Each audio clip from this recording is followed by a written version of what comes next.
Inilah kapal Boti, sebuah kapal legendaris yang syarat akan nilai sejarah bagi masyarakat di Buton Selatan. Bahkan kapal Boti diabadikan sebagai logo Kabupaten Buton Selatan bersama gambar benteng, langit, dan laut biru.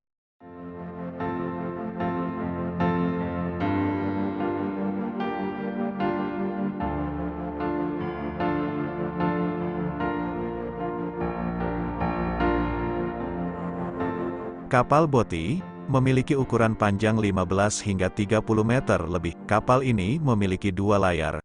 Satu layar utama berada di tengah, dan satu berada di bagian haluan.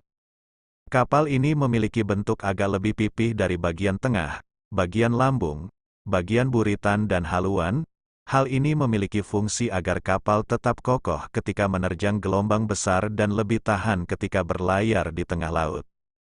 Kapal Boti tak hanya menjadi alat transportasi, tetapi juga dahulu menjadi kapal penangkap ikan. Kapal ini, walaupun tidak memiliki ukuran yang cukup besar, namun kapal Boti telah berlayar hingga ke negara tetangga, mulai dari Timor Leste hingga Singapura. Sejak zaman dahulu, sebelum bangsa Eropa menjajah Nusantara, kapal Boti sudah membawa pelaut-pelaut asal Buton Selatan menjelajah hingga ke Pulau Jawa. Saat itu, para pelaut Buton Selatan membawa kopra, ikan kering, hingga jeruk asal Siompu ke sejumlah wilayah di Pulau Jawa. Dalam berlayar, kapal mengandalkan angin sebagai mesin penggerak kapal. Untuk menuju Nusantara bagian barat, mereka mengandalkan angin timur. Lalu, untuk pulang kembali ke Buton Selatan, mereka menunggu angin barat. Kapal Boti kini menjadi logo Kabupaten Buton Selatan. Kapal itu dianggap sebagai kapal ikonik dan memiliki nilai sejarah terhadap kabupaten yang berdiri sejak 2014 silam. Kapal Boti terbuat dari dua jenis kayu, yakni kayu putih dan kayu wola atau masyarakat setempat mengenalnya sebagai kayu kuning, dan saat ini kapal Boti dibuat menggunakan kayu jati. Pada zaman dahulu, pembuatan kapal Boti menggunakan lem perekat yang terbuat dari kulit pohon yang tumbuh di Kepulauan Buru, Maluku. Kulit pohon tersebut dikupas lalu kemudian dibakar. Setelah dibakar, kulit kayu kemudian dimasukkan di antara celah-celah papan perahu.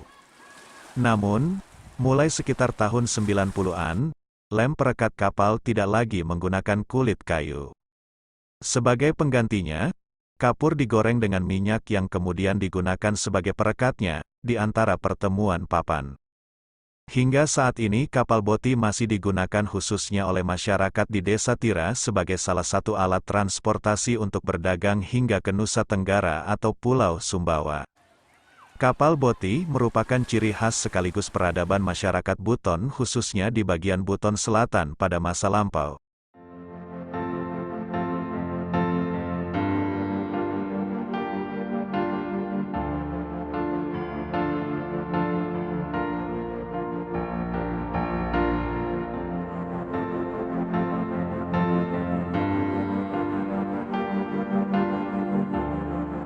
Jadi bagaimana menurut kalian kisah legendaris kapal Boti yang kini jadi ikon Buton Selatan? Jangan lupa berikan komentar kalian. Jangan lupa bagikan ke temanmu video ini untuk menambah informasi daftar list perjalanan traveling mereka. Dan sampai jumpa di video perjalanan selanjutnya.